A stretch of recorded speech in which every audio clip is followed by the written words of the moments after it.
Hey, Vsauce, Michael here, and today we are going to talk about time. Specifically, how much time we have.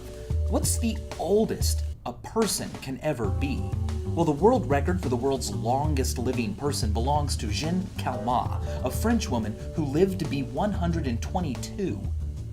Right now, at this very moment, there are only 37 people alive who were born in the 1800s. Those 37 people have lived in 3 different centuries. But as medical knowledge expands and our understanding of biology improves, people are living longer and longer.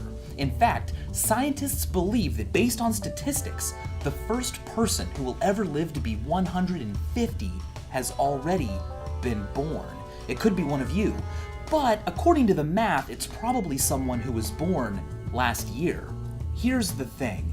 As humans get older, the likelihood of them dying increases, but there are some types of animals that have what is called negligible senescence, also known as biological immortality, and these types of animals have never been observed to actually age. Animals like the hydra can only die because of accidents, disease, or predators. The world's oldest living individual tree has clocked in at more than 4,600 years old. It's called the Methuselah Tree, and it exists somewhere in this forest. Government officials won't actually release its exact location to protect it from vandalism, but it's out there. The lifespan of an organism can be even longer than that if you include clonal colonies. For instance, these quaking pines all look like individual trees, but they're actually all clones of one genetic code. They all share a root system, and the root system continues to make more trees, meaning that these trees are all part of the same organism, and experts have calculated based on the root system that this one male quaking pine has been around for at least 80,000 years.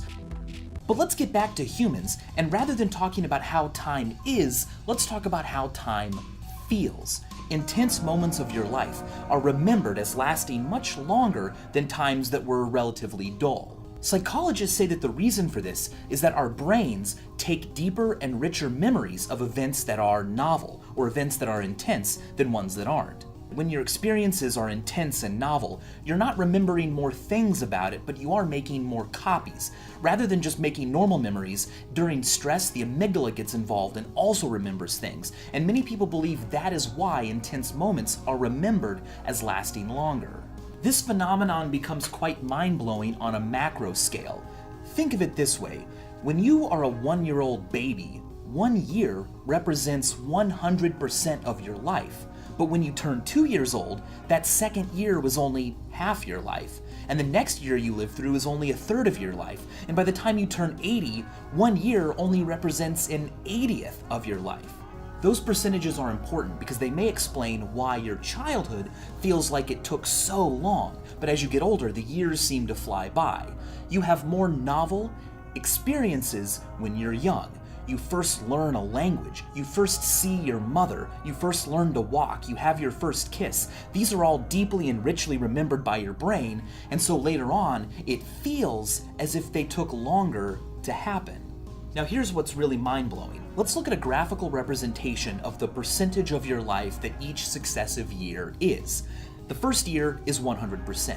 The second year is only half. The third year is a third, and so on will go all the way out to 80. Now, using this representation under this model, when you turn 80 years old and look back at your life, the point that feels like the middle isn't your 40s, it's your early 20s. The good news here is that the more novel things you do and things you see and places you visit and people you meet, the slower time feels and the more rich it feels. So go out there and do something cool, do something weird, do something new. Subscribe to Vsauce if you haven't already. And as always, thanks for watching.